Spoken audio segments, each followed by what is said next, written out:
নির্বাচন আর গণতন্ত্র এক জিনিস না, বুঝছেন?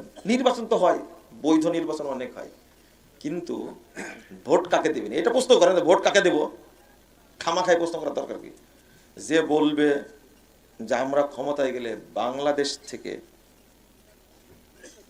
সংবিধান বাতিল করে দেব, কোন সংবিধান থাকবে না, সংবিধান হবে কোরআন এবং সহিহ হাদিস, কোরআন এবং সহিহ হাদিস হবে সংবিধান, সংবিধান বাতিল হবে। 2, বাংলাদেশে কোনো মতবাদ থাকবে না, থাকবে শুধু ইসলাম।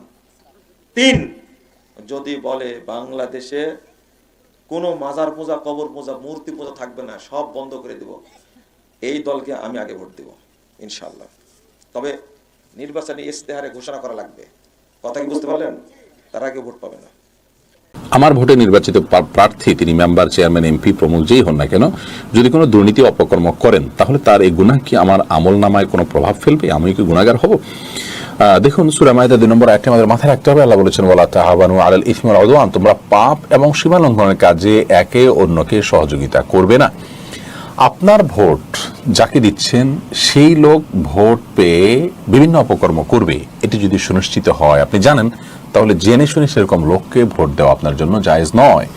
আর যদি এমন হয়